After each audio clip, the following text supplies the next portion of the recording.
welcome to another vlog. As you see, I'm not on my bicycle, which is odd for a vlog, but hey, I'll show you where I am, and let's talk about why.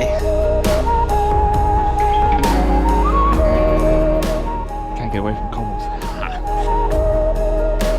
Righto, let's try and explain what's going on. Before I do, however, I just want to say a huge welcome to all of the new subscribers that I have. There's more than 300 of you now, which is truly remarkable. If you look back on my channel, we had a pretty big video recently where I talked about the new Shimano 105, and I'm still shocked at just how many views, how many comments that video got. Really stirred me up. I've got lots of ideas for follow-up videos to that. It's obviously something that you guys are interested in, so I just want to say a big welcome to all those new people. Really so stoked that you're coming along. So this video is really for you as a bit of an update of what's happening. Let's dive into why I'm not on a bike today and what's going on. So where am I? This is the Auckland Museum. I'm on the Auckland Domain right now. Over there is Auckland Hospital, and that's the reason why we're here.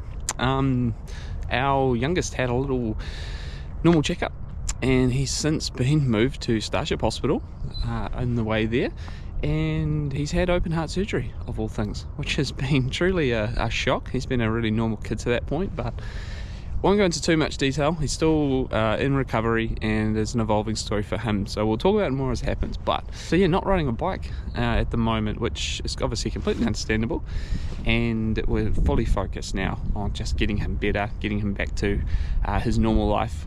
He should be able to live a normal life, and that's been the biggest positive takeaway. They haven't told him not to ride a bike, which for me was obviously the biggest question as a cycling dad, that your son may not be able to ride a bike. So look, it's all positive, you know. I'm not coming to you with a sob story. So what does that mean going forward then? I guess I've got a couple of thoughts. Life often does kick you in the teeth sometimes, and our bike riding, because it's a hobby, it's always the first thing that kind of gets away on us a little bit, you know, when the motivation goes down, or you simply don't have the time, whether you don't feel it's worth riding because you only have that 1 hour or that 45 minutes to do on the trainer or something. So here's my initial thoughts, because this is not the first time I've had a slump or a forced break from the bike, and getting back is always hard, you know. So initial thoughts is, I always like to tick the cyclist box, whether I'm on the bike or not. I always like to be in the sport, you know. Obviously Tour de France is on at the moment, so watching the tour is a really easy way to do that, keeping up with the news.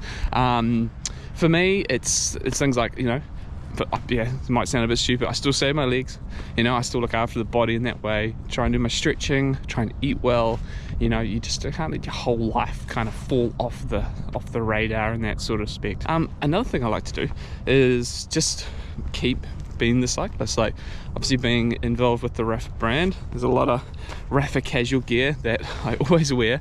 I've had 3 or 4 of the doctors mention that, oh, it must be good the tour's on at the moment. So obviously it's just really visual that I'm a cyclist, and you know, I often say cycling is a lifestyle sport, so you know, I love to involve cycling in all my life. So even though I'm off the bike, I still feel like a cyclist, and for me that is really important. Just keep ticking that box moving forward. Right, and the second takeaway, guys, is you've got to just keep things chill, you know. Don't force it, you know. Be in the moment you're in. If it's a really hard moment, often it's probably hard for the people around you as well, so don't force getting back on the bike. Don't force, I guess, running away from the people around you that might need you for a bit longer as well, and that can be really hard. I've got to be honest, that can be one of the hardest things when you get some motivation back, but obviously the people around you are just not quite ready for you to leave the house on a Saturday. So that's something I need to really work on the next few weeks. Obviously this is a big one. This is obviously the biggest thing that's happened in my life.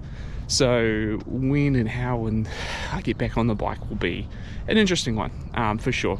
But you got to get back on the bike and start riding. So yeah, it's my initial thoughts. I'm going to expand on those quite a bit, because I feel like everyone does go through cycling slumps, and for some people that's the end of the cycling journey. And you know, for me, I'm never going to let these sorts of things stop me riding, because they can be the most helpful things when we have big life events.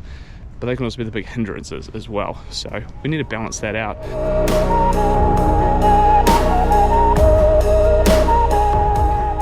Guys, well, thank you for coming on my little morning Auckland Domain walk. Lovely to get some fresh air and see the sunrise. And like I said, everything is all good here. Obviously going through something pretty big, but the vibes are pretty positive and we're all doing really, really well.